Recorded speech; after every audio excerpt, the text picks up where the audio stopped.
오늘 봉독한 말씀 욥기서 21장 17절에서 34절 말씀입니다. 욥기 21장 17절에서 34절 말씀 교대로 읽고 마지막 절 같이 읽겠습니다. 17절입니다. 악인의 등불이 꺼짐과 재앙이 그들에게 닥침과 하나님의 진노하사 그들을 곤고하게 하심이 몇 번인가.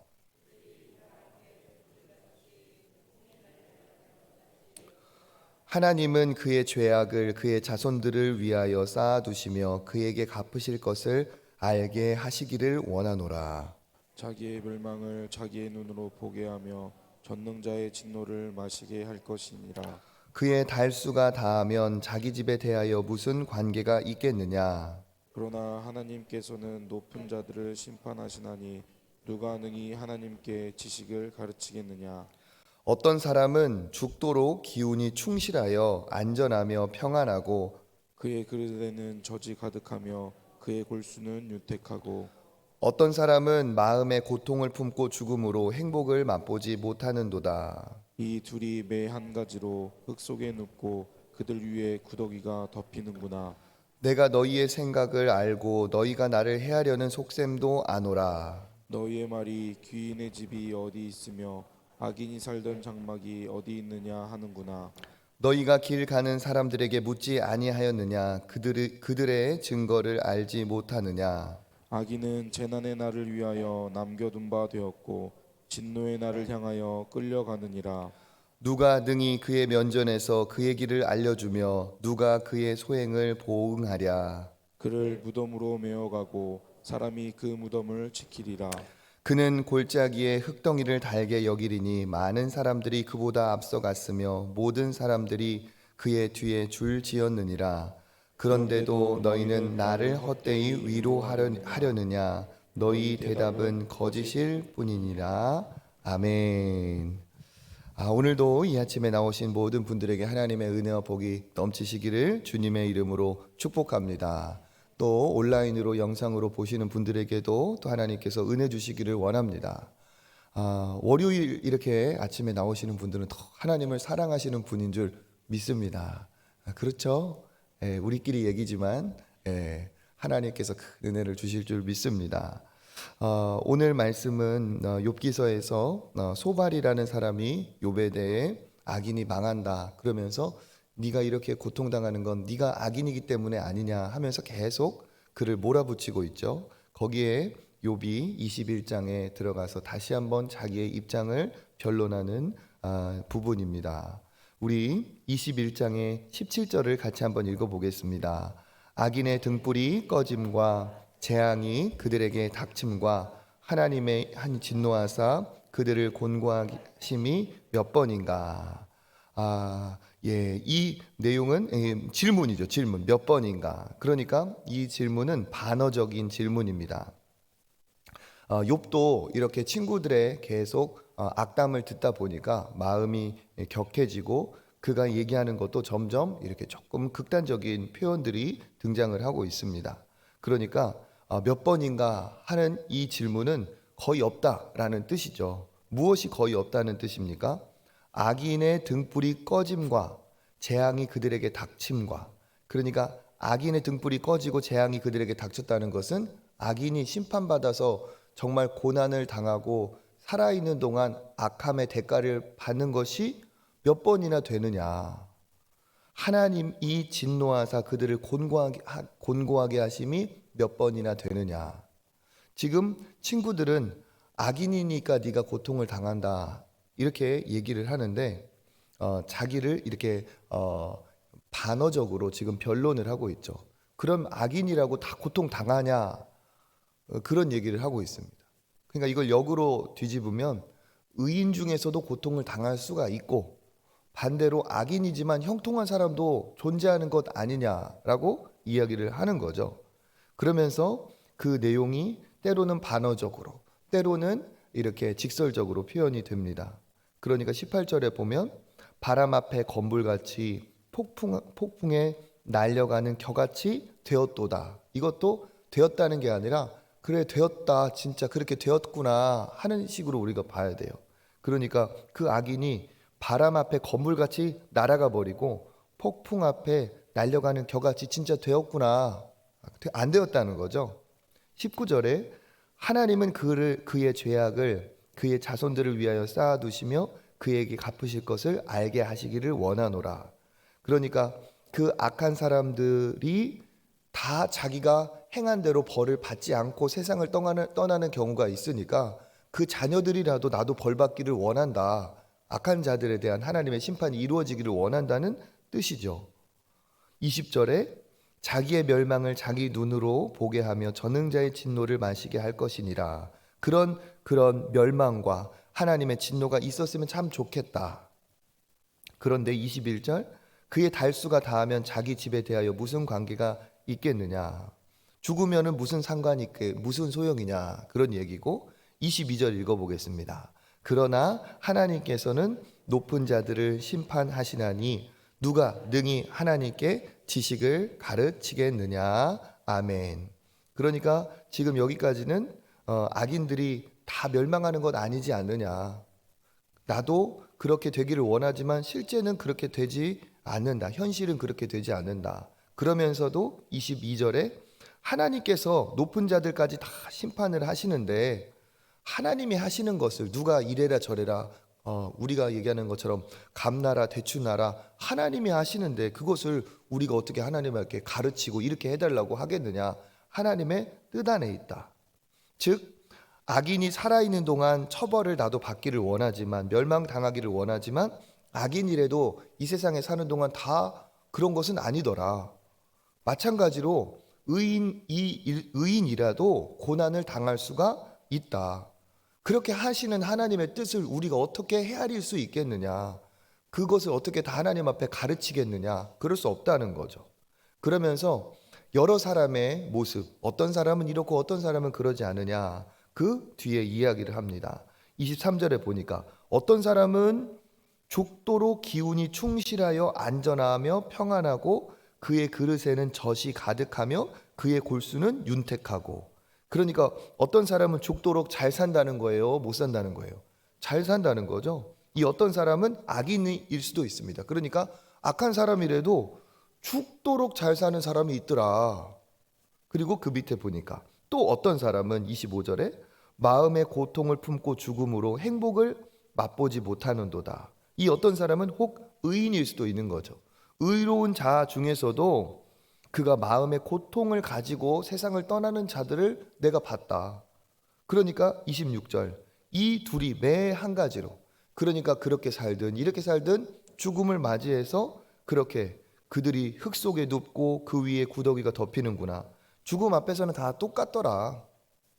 그러니까 다 산인과 응보, 그러니까 다 자기가 뿌린 대로 거두지 않고 가는 인생들도 있더라 하는 거죠. 여기에서 우리가 깨달아야 될 것 중에 한 가지가, 죽음이라는 것은 다 이렇게 누구에게나 덮쳐오는 겁니다. 인생이 어찌 보면 이렇게 죽도록 잘 사는 것도 어떻게 보면 부러운 것 같고, 죽도록 힘들게 사는 것이 어떻게 보면 안타까울 수도 있지만, 죽음이란 것 앞에서 모든 인생은 공평하게 다 이것을 감당을 해야 되는 거죠. 그러니까 아무리 죽도록 잘 살아도 죽음 앞에서는 장사가 없는 것이고, 아무리 힘들어도 그 죽음이 힘들다고 해서 또 더 격하게 오는 것도 아니라는 거죠. 그리고 이 욥은 구약의 인물로서 예수님이 오시기 전의 인물이죠. 그러다 보니까 우리는 구약과 신약을 같이 보는, 말씀이 완결된 것을 같이 보는 사람들이고, 이 욥의 입장에서는 아직 오시지 않은 예수님의 관점에 있어요. 그러니까 죽음이라는 것을 보는 관점도 다르다는 거죠. 우리는 한 번 죽는 것은 사람에게 정하신 것이요 그 후에 심판이 있으리니 하는 이 죽음 이후에 계시된 말씀을 하나님이 펼쳐진 시대를 살아가고 있어요. 그러니까 죽음이면 끝이다, 이것도 맞지만 죽음이 한편으로는 시작이다, 죽음이 끝이 아니라는 것을 우리는 알고 있죠. 그런데 욥은 거기까지는 아직 헤아릴 수 없는 상황입니다.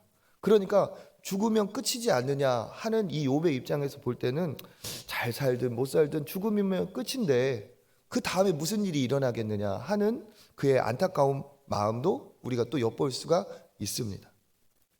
어쨌든 지금 욥은 자기가 악인이어서 이렇게 되는 게 아니라 악인이어도 잘 사는 경우가 있고 의인이어도 고통당하는 경우가 실제 있다는 것을 그 친구들에게 얘기를 하고 있어요. 왜 그렇습니까? 네가 악해서 이렇게 벌 받는다는 얘기를 계속 듣고 있기 때문에. 그러면서 또 현실적인 얘기로 또 얘기합니다. 우리 27절 한번 읽어보겠습니다. 내가 너희의 생각을 알고 너희가 나를 해하려 하는 속셈도 아노라. 아멘.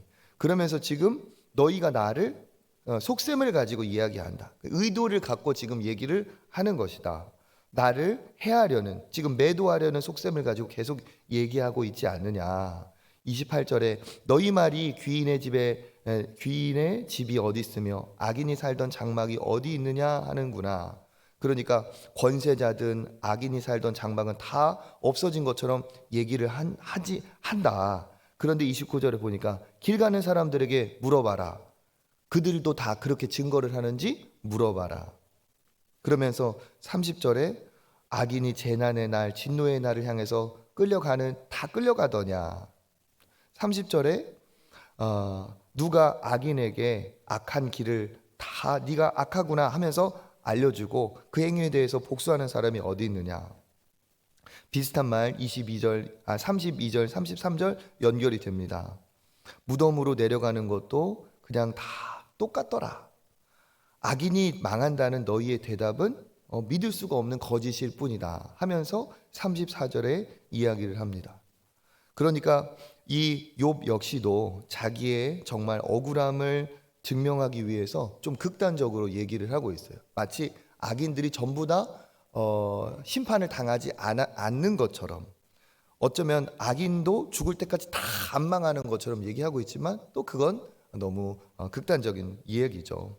격해진 분위기 속에 욥의 심정이 이해가 됩니다. 욥은 뭐라고 말합니까? 의인도 이 땅에서는 망할 수도 있고 악인이라고 해도 안 망할 수도 있고 영광을 누릴 수도 있다는 거죠. 여러분, 우리가 이것을 어떻게 생각을 해야 될까요? 진짜 참 의로운 사람인데 어려운 분들이 실제로 계시고, 참 이런 분들은 참 복 받으셨으면 좋겠는데 참 안 되시는 분들이 계시고, 또 어떤 분은 저 사람은 좀 저렇게 살아서 되겠나 하는 사람도, 참 하는 일이 잘 되는 사람들도 있습니다. 이것을 우리가 어떻게 생각해야 될까? 그러면 하나님이 불공평하신 분이고 하나님은 선하지 않으신 분인가? 그렇게 우리가 물음을 할 수 있습니다. 그렇지만 조금 전에 말씀드린 것처럼 우리의 인생은 이 땅이 다 전부가 아니라는 거죠. 하나님의 나라는 창조 세계와 보이는 세계와 보이지 않는 세계를 다 이렇게 포괄하고 있어요. 그러니까 천국이라는 개념도 나중에 기회가 되면 하나님의 나라에 대해서 말씀을 드릴 때 하나님의 나라의 개념을 두 가지로 보는 게 원래는 맞습니다. 왜냐하면 하나님이 통치하는 곳은 다 하나님의 땅, 하나님의 영역, 하나님의 나라니까. 그러니까 우리가 죽어서 가는 천국이라고 하는 그것도 하나님의 나라고, 그리고 지금 우리가 살고 있는 이 시대, 이 땅도 하나님이 창조하신 곳이기 때문에 하나님의 나라고 하나님이 통치를 하고 계세요. 그러니까 우리가 여기에서만 그의 종말을 보고 그의 인생이 이러하다라고 말할 수 없다는 거죠. 하나님의 나라는 이 땅과 영생의 그 영원한 나라를 포괄하고 있기 때문에 아까 말씀드린 것처럼 한 번 죽은 것으로 끝나는 것이 아니라 그 후에는 심판이 있고, 또 하나님께서 그렇게 악한 자들은 영벌로, 의인은 영생으로 인도하신다고 약속을 하셨습니다. 그러니까 하나님의 그 주권 안에서 악인이 그냥 결국 평안하게 살다 평안하게 떠났네, 이것에 대해서 우리가 질문을 할 필요가 없다는 거예요. 왜냐하면 그 역시 하나님의 주권이고, 그렇게 회개하지 않고 간 사람들에 대해서도 의로우신 하나님의 판결이 반드시 있기 때문에, 그리고 평생을 의롭게 살고 나누며 살고 베풀며 살았던 분들이 고난을 당하고 어려움을 당하다가 세상을 떠난다고 해서 하나님이 왜 그러셨을까? 왜 그러실까? 우리가 굳이 그렇게 하지 사실 않아도 된다는 거예요. 왜냐? 이 땅의 삶이 전부가 아니기 때문에, 이 땅은 죄가 있고 이 땅은 참 사탄의 마귀가 역사하기 때문에 이 땅에서는 부조리가 있고 악행이 있고 우리가 이해할 수 없는 그런 일들이 일어나는 거예요. 그렇죠? 그런데도 불구하고 이 땅이 전부가 아니기 때문에 이 땅을 떠나는 날에 하나님의 회복과 위로와 하나님의 칭찬이 반드시 기다리고 있다는 사실입니다. 악인은 영벌로, 의인은 영생으로 인도하신 하나님의 그 계획하심이 이 땅에서 끝나지 않는다는 사실이죠. 그렇기 때문에 욥도 자기의 억울함을 토로하고 있지만 욥이 갖고 있는 구약의 인물로서의 그 한계가 있는 거죠. 그렇기 때문에 그냥 악인이 잘 살다 끝났다, 의인이 고생하다 끝났다, 절대 그게 아니라는 사실입니다. 우리는 고난이 있고 어려움이 있어도 좁은 길을 가고 하나님이 기뻐하시는 길을 가야 될 이유가 반드시 있습니다. 왜냐하면 이 땅이 우리의 전부가 아니기 때문에 그렇죠. 참 악인이라도 잘 먹고 잘 살면 되는 것 아닌가, 그렇게 생각할 것이 절대로 아니라는 겁니다. 욥은 죽음이 끝인 것처럼 얘기하지만 죽음은 절대 끝이 아니죠. 하나님이 통치하시는 하나님의 나라는 계속됩니다. 눈에 보이는 것이 절대로 전부가 아닙니다. 눈에 보이는 것은 잠깐이요, 보이지 않는 것이 영원한 것입니다. 그렇기 때문에 우리는 여전히 하나님의 선하심을 인정하고, 이 땅이 모순이고 이 땅이 정말 의인이 어려움을 당하는 것 같지만 그럼에도 불구하고 의의 길로, 하나님이 기뻐하시는 길로 가야 될 줄 믿습니다. 그렇기 때문에 이럴 경우가 있어요. 어떤 선교사님이 참 열심히 선교를 하다가 오지까지 들어가 가지고 막 그렇게 어려운 그런 곳에 하다가 어떻게 자동차가 전복돼서 세상을 떠나서 그렇게 부름받을 수도 있어요. 그리고 어떤 사람은 평안하게 살다가 나중에 은퇴하고 남은 여유 자금으로 세계 여행을 막 다니면서 곳곳에 유명한 곳에서 곳곳 유명한 그 해외 제일 좋다는 해변을 다니면서 산호초를 모으고 조개 껍데기를 모아서 자기 벽장에 탁 장식장을 만들어 놓고 컬렉션을 만들어 놓고 그렇게 살다가 떠날 수도 있어요. 그러면은 그건 복 받은 거고, 악하게 살다가 그렇게 여유까지 즐기다가 간 사람은 복 받은 거고, 선교사로 나가서 헌신해 가지고 오지에서 갑자기 세상을 떠난 것이 불행한 거고 그러냐? 그게 아니라는 거예요. 제가 지금 한 얘기는 유명한 설교자인 존 파이퍼라는 목사님이 한 실제 자기의 간증이에요. 자기 친구가 그렇게 선교사님이 세상을 떠났는데 그 목사님이 성도들에게 반문을 하더라고요. 무엇이 비극입니까? 내 아는 선교사가 떠난 게 비극입니까? 절대 비극이 아니라는 거예요. 그렇게 하나님 앞에 부름받은 그는 영광스러운 부르심을 받은 거고, 반대로 하나님도 모르고 자기 인생 자기가 주인 노릇하다가 셀 컬렉션, 자기 한쪽 벽을 갖가지 대단한 것으로 장식장을 꾸며놓고 그렇게 세상을 떠난 그 사람이 비극이다 얘기를 하시더라고요. 근데 마음의 감동이 저도 그 얘기를 들으면서 있었어요. 우리가 보는 진짜 비극이 아닐 수 있고, 우리가 부러워하는 부귀 영화가 절대로 부러워할 필요가 없는 이 세상에 잠시 누리는 낙일 수도 있다는 사실입니다. 그렇기 때문에 하나님은 우리가 갖고 있는 하나님에 대한 믿음, 그럼에도 불구하고 하나님은 선하시고, 이 모든 땅이 모순 덩어리인 것 같고 아이러니한 것 같아도 여전히 모든 것은 하나님께서 인도하시고 주의 손에 있다는 것을 인정하는 것이, 이것이 믿음의 자세고, 이것을 인정하는 것이 바로 하나님의 주권을 인정하는 거예요. 하나님의 주권. 나에게 내가 원하지 않은 어려운 일이 일어나도 그것이 다 하나님의 뜻 안에 있다는 것을 인정하는 하나님의 주권. 내가 의도하지 않은 좋은 일이 일어나도 그 역시도 하나님이 베풀어 주신 은혜라는 것을 인정하는 하나님의 주권. 그렇지만 우리에게 있어서 영광스러운 건 무엇이냐? 때로는 바라는 것이 일어날 수도 있고 바라지 않은 일이 일어날 수도 있지만, 하나님은 우리를 사랑하시기에 궁극적으로 최종으로는 어떻습니까? 로마서 8장 28절 말씀처럼 하나님이 사랑하는 자, 그 뜻대로 부르심을 입은 자들에게는 모든 것이 어떻게? 합력하여 선을 이루느니라. 하나님은 결국 우리에게 선을 이루어 주시는, 해피엔딩을 주시는 하나님이실 줄 믿습니다. 그것이 이 땅일 수도 있고 그것이 하나님의 나라일 수도 있어요. 이 땅에서 보지 못했다고 해서 그것을 억울하다고, 그것을 비극이라고 할 필요가 없습니다.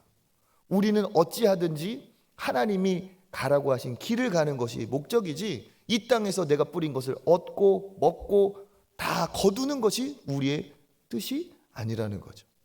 우리가 영광스러운 바라보는 곳은 이 땅의 마지막의 모습이 아니라 하나님을 대면했을 때 하나님의 나라의 그 영광스러움이 궁극적으로 우리가 바라보는 영광스러운 모습인 줄 믿습니다. 그래서 오늘도 이 말씀을 통해서 정말 욥의 얘기가 맞아요.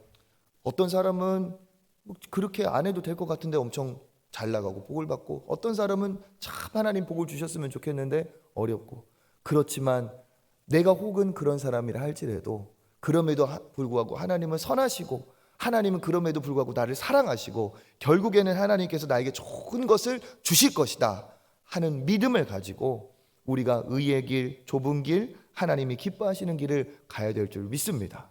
그러다 보면 하나님께서 은혜를 주시고 힘을 주시고, 우리 시편 23편의 말씀과 같이 사망의 음침한 골짜기로 다닐지라도 그 지팡이와 막대기가 나를 안위하시며 나를 도우시고 지키시는 것을 분명히 경험하고 큰 은혜의 응답과 위로와 축복으로 채워주실 줄 믿습니다. 이렇게 늘 하나님과 동행하면서 하나님이 주시는 은혜와 복을 누리시는 우리 초청의 모든 성도님들 되시기를 주님의 이름으로 축복합니다. 기도하겠습니다. 하나님 감사합니다. 우리가 하나님 보실 때 이 땅의 삶이 전부라고 여기지 않고 죽음이 끝이라 여기지 않고 하나님 앞에 어찌하든 믿음의 길, 하나님이 기뻐하시는 길을 가게 하여 주시옵소서. 그리하여 하나님 정말 우리의 삶을 통해 드릴 것 있는 인생이 되게 하시고, 하나님 우리가 악인의 형통함을 보며 부러워하고 아버지 따라가는 것이 아니라 오히려 힘들고 어려울지라도 하나님이 기뻐하시는 믿음의 길을 계속할 수 있는 우리 초청의 성도들 되게 하여 주시옵소서. 궁극적인 승리, 은혜와 역사가 있을 줄 믿습니다. 주님의 주권 선하심을 믿고 믿음으로 달려가는 우리 모든 초청의 성도들 되게 하여 주시옵소서. 모든 것 감사드리며 예수 그리스도 이름으로 기도드립니다. 아멘. 하나님이 기뻐하실 믿음의 길을 가게 하시고 그렇게 갈 수 있는 은혜를 공급하여 주시옵소서. 기도하겠습니다. 또 하나님께서 연말에 가정에 또 우리 교회에 더 큰 은혜와 응답과 결실을 주시고 새해에 하나님 앞에 아름답게 쓰임받는 우리의 가정 또 우리 교회의 많은 성도들 일어나게 하여 주시옵소서. 우리 이 시간에 주님 한번 찾고 또 기도의 자리로 나아가겠습니다.